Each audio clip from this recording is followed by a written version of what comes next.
28 kan pinggangnya, sekarang kan 82. Maaf, saya bukan nyindir guru ibu.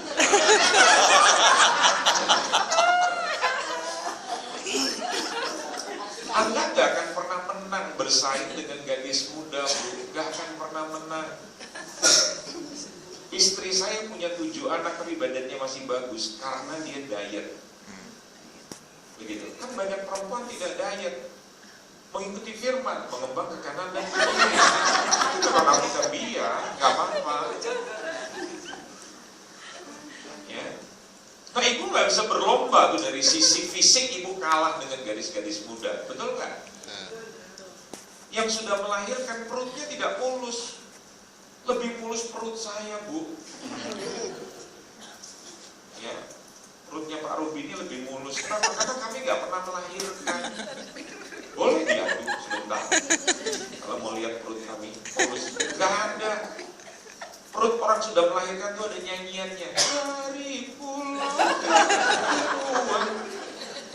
Bahasa kedokterannya ada apa? Stretch mark. Ada selulitnya, betul nggak? Pecah.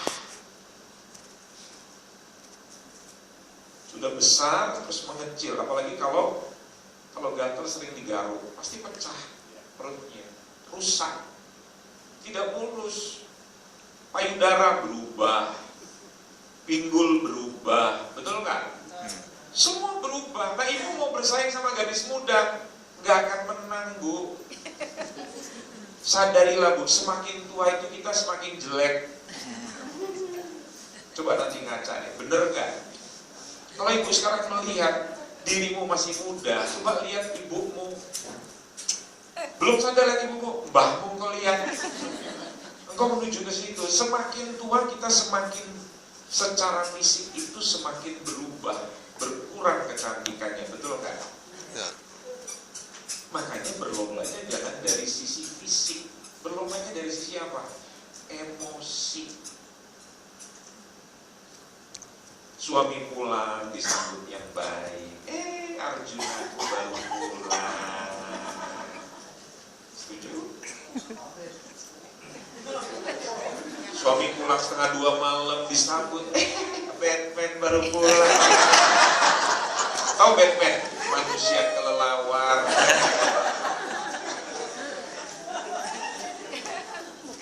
Manungso tapi codot. Kelelawar itu. Bisa nangkep ya Bapak Ibu ya? Nah, sebagai istrinya Batman, sambut yang manis. Batman baru pulang. Sudah makan belum sayang? Tetap ramah. Jangan sekali-kali suami itu pulang terlambat, mukanya itu langsung ditekuk.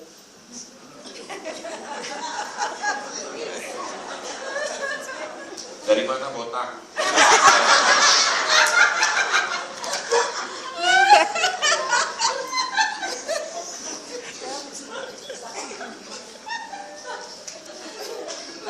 Bapak Ibu tahu, hari ini mantan Gubernur Ahok itu menerima persoalan yang besar dalam hidup. Kenapa?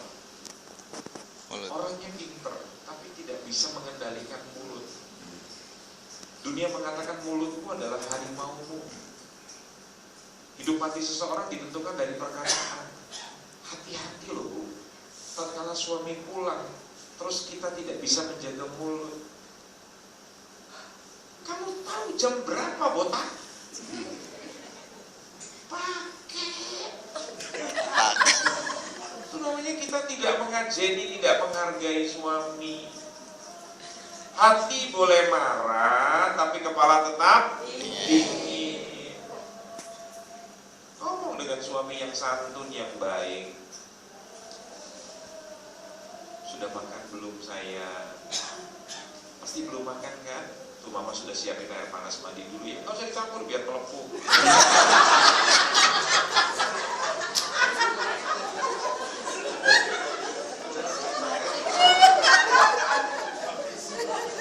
Rasanya ibu-ibu sedikit perlu dendam ya.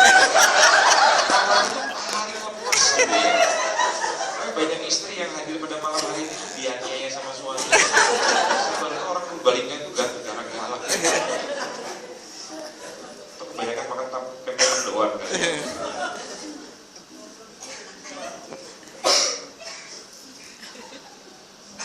Sedangkan seorang istri, Pak, istri itu adalah makhluk yang butuh perlindungan, di alam, disayang. Bukan makhluk yang dikasari. Semakin wanita itu di alam, semakin wanita itu dicintai, disayangi, maka wanita itu secara alamiah, naluriah, dia akan tunduk. Tidak usah dipaksa. Tidak usah pakai firman kita bilang, kamu harus tunduk sesuai kata firman. Nggak perlu dibegitukan. Wanita akan tunduk sejauh suami menghargai, mengasihi istrinya. Coba bapak-bapak nanti pulang cari kucing. Kalau tidak punya kucing, pinjam kucing tetangga. Bapak-bapak tahu, kucing itu makhluk yang aneh. Kalau dibelai,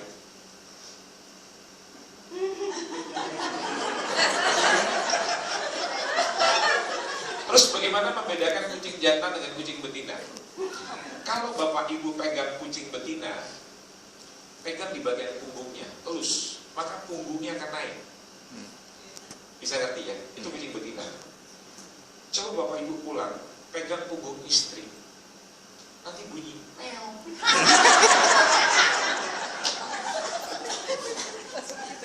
Coba nanti malam baru dia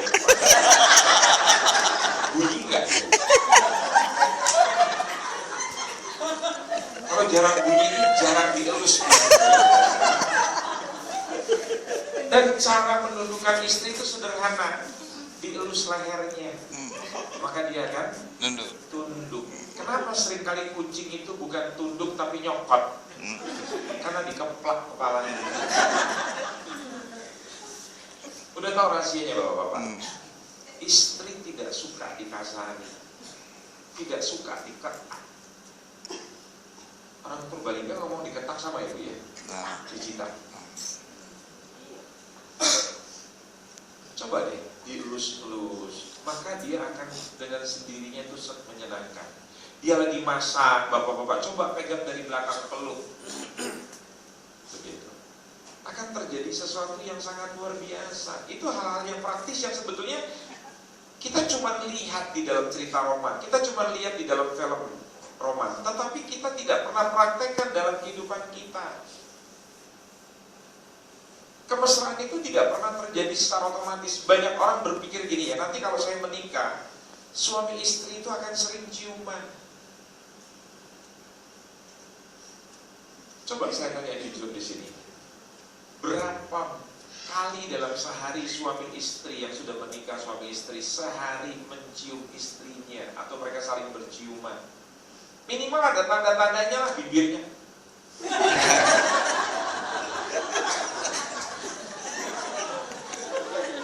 Ditanya sama tetangga,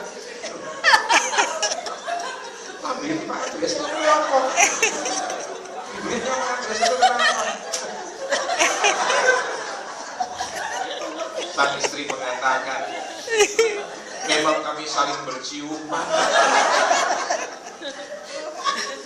Sehingga nanti kalau dia dipanggil Tuhan, dia mati, kelihatan bibirnya.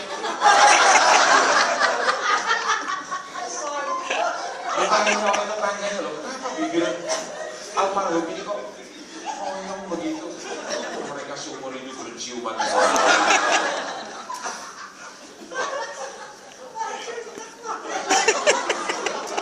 Coba saya tanya jujur, apakah yang sudah menikah selalu berciuman begitu? Enggak kan? Sudah menikah.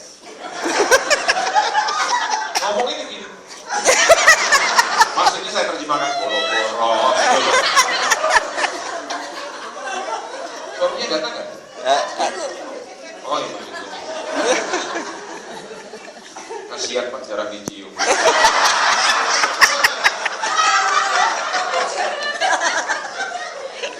Satu lagi, dalam pikiran anak-anak muda itu kalau nanti menikah, kita akan saling berpelukan. Tolong didengar ya bro. Calon suamimu itu bukan keturunan Teletubbies yang sebentar-sebentar saatnya berpelukan.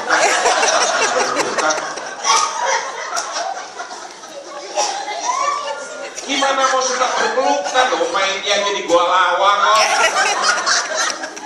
Ada gua lawang di sini.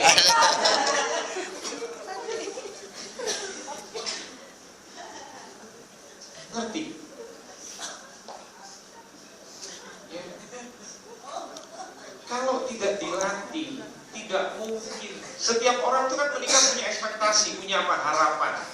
Nanti suamiku akan begini, istriku akan begini. Ternyata dalam pernikahan tidak seperti yang dibayangkan. Apa yang terjadi? Kecewa, marah, sakit hati. Ingat, setiap orang yang mau membangun rumah tangga, yang mau berumah tangga, itu mempunyai latar belakang yang berbeda. Kemudian disatukan. Saya beri contoh. Penuh apa tidak? Pak, boleh diminum sedikit. Ya. Ini airnya penuh apa tidak? Tidak ya. Yang satu lagi airnya penuh apa tidak? Ini suami, ini istri. Kalau dia menikah, lantas berpikir kekosongan hidupku ini bisa dipenuhi oleh pasanganku. Sementara yang pasangannya berpikir juga sama, kekosongan, kekurangan dalam hidupku bisa dipenuhi oleh pasanganku. Perhatikan, begitu mereka menikah, mereka selalu berpikir mengharapkan pasangannya bisa memenuhi dirinya.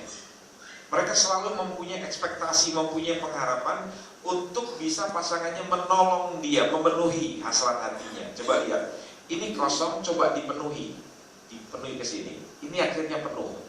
Yang terjadi di sini apa? Kosong. Terus berharap lagi kan, dia mesti memenuhi sekali lagi, akhirnya kosong. Saudara lihat, sebetulnya masalahnya ini hampa, vakum. Ini juga hampa, vakum. Vakum ketemu vakum, kosong ketemu kosong. Jadinya apa? Vakum cleaner. Tuh, kayak alat penyedot debu, punya karpet itu di depan itu. Jadi dia hidupnya akan saling menyedot. Makanya di dalam pernikahan akhirnya terjadi apa? Konflik.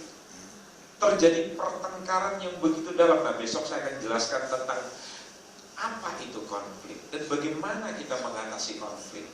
Itu besok saya akan dalami. Jadi Bapak Ibu akan mengerti. Jadi setiap orang tatkala membangun rumah tangga, dia mempunyai latar belakang yang berbeda sekali. Dan begitu disatukan, tidak mudah. Apalagi kalau dia seorang perempuan, dia tidak punya figur ayah. Ayahnya tidak pernah hadir dalam kehidupan gadis ini. Maka dia akan mengalami kekosongan jiwa. Lantas dia berpikir gini, nanti kalau saya menikah, suami saya akan menggantikan ayah saya. Ternyata suaminya juga adalah produk dari rumah tangga yang luka juga. Dia tidak bisa jadi ayah. Apa yang terjadi? Begitu menikah, kecewa. Yang istri berpikir suami bisa jadi ayah, suami bisa jadi ayah, ternyata tidak. Kecewa, luka. Dan kita perlu ingat kodrat kita perempuan. Perempuan itu diciptakan oleh Tuhan menjadi makhluk yang sedikit lebih lemah daripada kaum pria. Dan kita tidak perlu lawan kodrat itu. Seharusnya perempuan itu mendapatkan perlindungan daripada suami. Tapi yang terjadi, suaminya tidak menjadi pemimpin, tidak menjadi ayah dalam keluarga. Apa yang terjadi? Istrinya luka. Siapa yang paling sengsara? Kalau nanti mereka punya anak, begitu suaminya menekan istrinya, biasanya istri tidak punya kemampuan untuk balas pada suaminya. Maka korbannya adalah anak-anak